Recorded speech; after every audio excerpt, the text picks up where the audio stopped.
ഒരു മാസത്തിനുള്ളിൽ വിളവെടുക്കാൻ തയ്യാറായിരുന്ന 300ഓളം ഏത്തവാഴകൾ ശക്തമായ കാറ്റിൽ ഒടിഞ്ഞു വീണു. ചെറുപുഴ ആയന്നൂരിലെ ഇടപ്പള്ളിൽ ജോസഫ് തോമസിന്റെ വാഴകൃഷിയാണ് വേനൽ മഴയ്ക്കൊപ്പം വീശിയടിച്ച കാറ്റിൽ നശിച്ചത്. 1.5 ഏക്കറോളം സ്ഥലത്ത് പ്രതീക്ഷയോടെ വളർത്തിയ ഏത്തവാഴകളിൽ 300ഓളം കുലച്ച വാഴകളാണ് ചൊവ്വാഴ്ച വൈകിട്ടുണ്ടായ ശക്തമായ കാറ്റിലും മഴയിലും നിലംപൊത്തിയത്.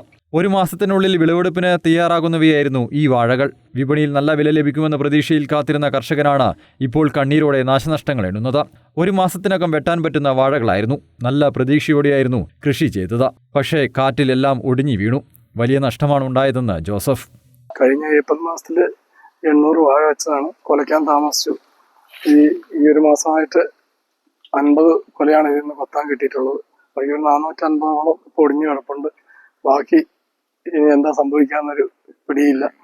കഴിഞ്ഞ മാസം വരെ കൊല കൊടുക്കാൻ തുടങ്ങിയപ്പോൾ തൊട്ട് 20 രൂപയ്ക്കും 25 രൂപയ്ക്കാണ് ഈ 50 കൊലയോളം കൊടുത്തത്. ഇപ്പോൾ ഏകദേശം ചെറിയ വില വ്യത്യാസം വന്നിട്ട് 35-40ഓളം രൂപ കിട്ടി. മുടക്കുമുതൽ കിട്ടുമെന്നുള്ളൊരു സന്തോഷത്തിലാണ് ഉണ്ടായിരുന്നത്. പക്ഷെ ഇങ്ങനെയൊരു സംഭവം വന്നതോടെ അതും ഇല്ലാത്ത ഒരവസ്ഥയിലേക്കായി. ജോസഫിന് 2.5 ലക്ഷം രൂപയിലധികം നഷ്ടമുണ്ടായിട്ടുണ്ട്. വിലക്കുറവ് മൂലം നേരത്തെ തന്നെ പ്രയാസം അനുഭവിക്കുന്ന വാഴക്കർഷകർക്ക് ഈ ദുരന്തം കൂടുതൽ പ്രതിസന്ധിയാണ് സൃഷ്ടിച്ചിരിക്കുന്നത്. News bureau, Cherupuzha.